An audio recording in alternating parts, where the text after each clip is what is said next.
sadar tidak, kalau di era digital sekarang, batas antar negara rasanya semakin pudar.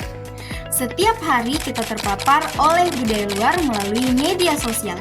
Nah, di tengah gempuran tren global ini, pernah tidak kita refleksi sejenak? Apa sih yang membuat identitas kita tetap kuat dan bangga menjadi orang Indonesia? Yuk kita bahas! Baik, menyambung pertanyaan pada klip 1 dan masuk ke esensi PKN atau pendidikan kewarganegaraan. Saya ingin menjawab pemikiran Asti Astrianti tadi.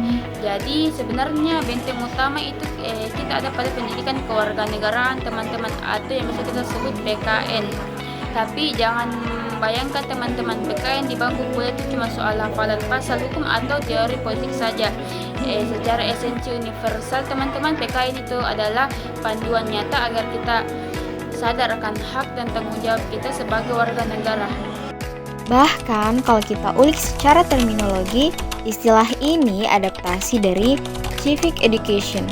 Akarnya dari bahasa Romawi yaitu civis, yang artinya warga. Jadi pada hakikatnya, PKN itu program humanis yang mendidik kita untuk hidup demokratis, peka sosial, dan menghargai hak asasi manusia di kehidupan sehari-hari. Kita memasuki poin yang keempat, yaitu tujuan utama PKN. Nah, karena tujuannya mendidik kita, goal utama dari PKN itu sebenarnya sangat sederhana tapi sangat mendalam juga, yaitu membentuk good citizen atau warga negara yang baik. Melalui materi ini, kita diarahkan untuk memiliki karakter yang berpancasila, serta mampu berpikir kritis dan nasional dalam menghadapi berbagai isu yang ada. Gak cuma sampai di tujuan, fungsi PKN juga itu sangat luas. Di dalamnya ada pendidikan politik agar kita lebih melek hukum, serta ada pendidikan nilai dan moral. Ini adalah instrumen utama untuk generation and character building generasi muda kita. Nah, betul banget. Dan fungsi yang gak penting di era sekarang adalah pendidikan.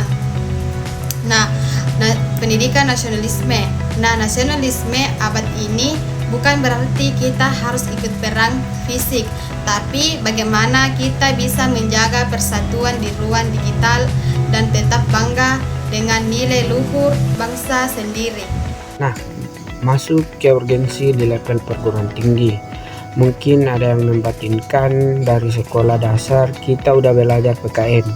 Kenapa di kuliah ada lagi? Nah, di perguruan tinggi urgensinya jauh lebih krusial.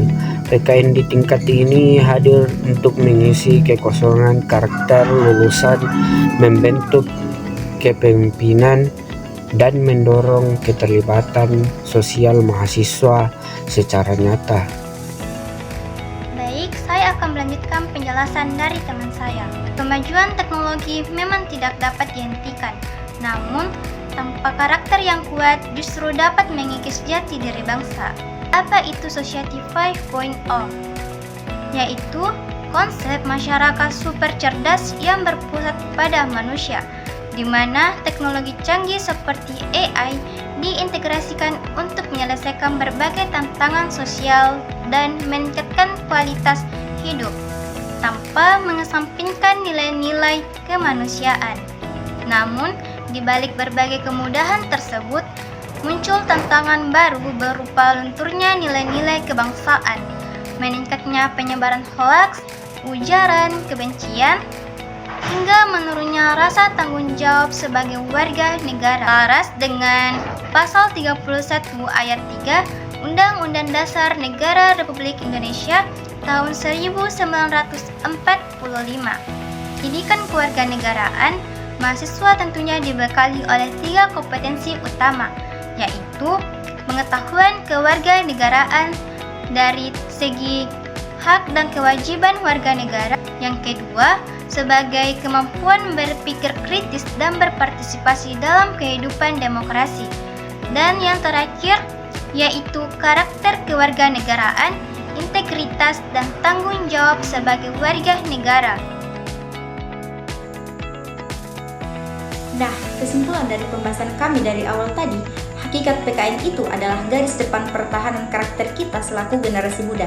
Jadi, yuk kita jangan cuma menganggap mata kuliah ini sebagai formalitas pemenuhan nilai akademik saja.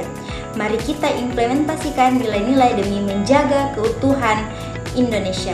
Terima kasih dan sampai jumpa.